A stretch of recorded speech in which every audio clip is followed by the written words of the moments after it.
In this video, we're going to talk about the properties of real numbers. These are properties that hold true for all real numbers.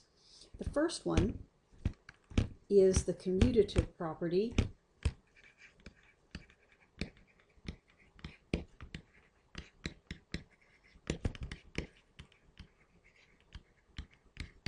This property holds true for both addition and multiplication, but not for subtraction or division.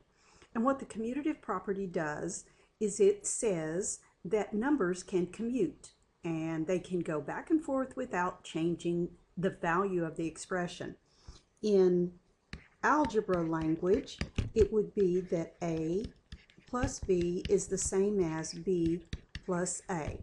With numbers, an example, 2 plus 3 is the same as 3 plus 2. This also holds true for multiplication. In letters, A times B is the same as B times A. With numbers, 3 times 5 is the same as 5 times 3. You've known about the commutative property and used it most of your math life, but you might not have known the name. Remember that commutative, the root word in there is to commute, which means to go back and forth, to change positions. The commutative property says that under multiplication or addition, you can change positions without changing the value. The next property is the associative property.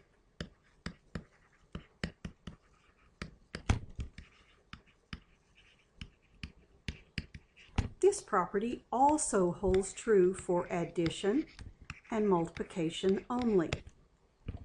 When you hear the word associative, it might make you think about associate, and that's very helpful.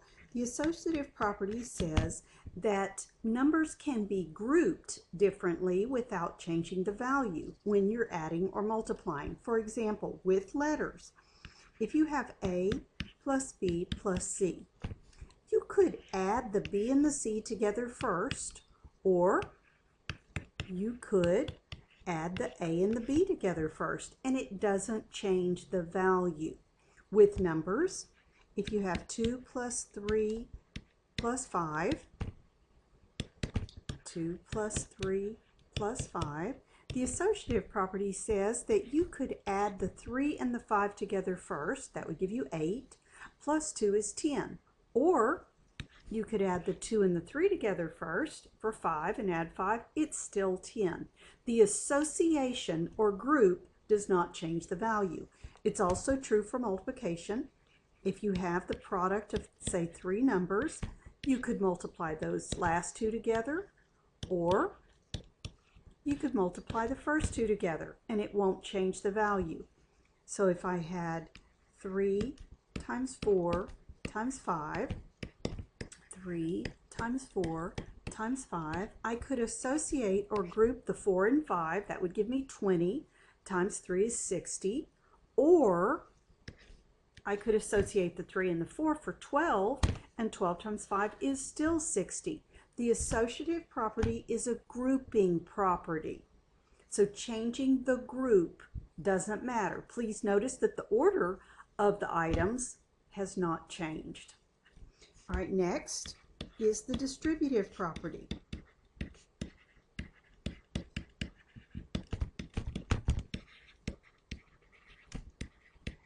The distributive property is sometimes called the distributive property of multiplication over addition. What it says, and you've probably seen this one in another course, if you have A times B plus C, you can distribute that multiplication. The A can get multiplied by B, then the A can get multiplied by C, and you get AB plus AC. You do have to be careful with the signs using the distributive property. If you had 3 times x plus 8, you could distribute that multiplication. It's like handing it out. That's going to be 3x plus 3 times 8, I'm going to call it 24. That's the distributive property. There are 2 more properties that we look at. The first one is the inverse property.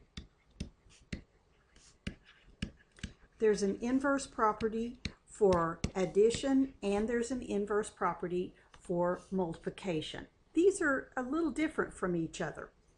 For addition, the inverse property says if you have a number A and you add to it its inverse, which is negative A, you will get 0. And that is opposite.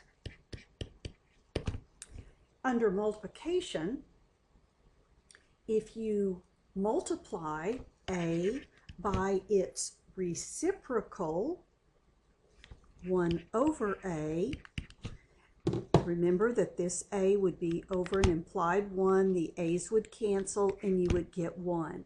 And the inverse property for multiplication is about reciprocals. So we have opposites and reciprocals, two inverse properties. The last one is the identity property. The identity property says that if you start with A, what can you add to it so that the answer is identical to A? Well, you can add 0 to get A. What is the identity property for multiplication? Well, you can multiply A by 1 to get A. So they are a little bit different. So you're going to be looking at several examples and asked which of the properties is being illustrated. So let's look at this first one. It says 8 times 5 is the same as 5 times 8. Well, what has changed from the left side to the right side? What has changed is position. And when it is a position change, you should be looking for the commutative property. So this one is commutative property. The second question, choose the property illustrated. So I have 3 plus x plus 2 is the same as 3 plus x plus 2. The position has not changed, but the grouping has changed. And when grouping changes, you're talking about the associative property. That is the associative property of addition. Next one, choose the property. It has 2 parentheses, 8 plus 9 is the same as 2 times 8 plus 2 times 9. I don't know if you see it yet, but the multiplication has been distributed over that addition. So that would be the distributive property. Next one, choose the property illustrated. 4 times y times 7 is the same as 4 times y times 7, and the only thing that has changed from the left to the right is the grouping. And the associative property talks about grouping changes. Let's look at a few more. The property illustrated. You have 0 plus 8 is 8. Well, we're adding this identity element of 0. That is the identity. The next one, negative 4 times y plus 5 is negative 4 times y plus negative 4 times 5. The negative 4 has been distributed. Next one. This says 0.9 or 9/10 plus negative 9/10 is 0. Those are opposites. And opposites with addition are inverses. So this is the additive inverse. Finally, it says 0 plus 2x is equal to 2x. Well, there it is. There's that identity element for addition. Let me just mention, even though there's not a question like this, if I had 3 times 1 is equal to 3, that would be an identity for multiplication. And if I had 3 times 1/3 equals 1, that would be an inverse for multiplication. So you'll probably want to write an example of these properties down and have that handy as you study, as you do your problems.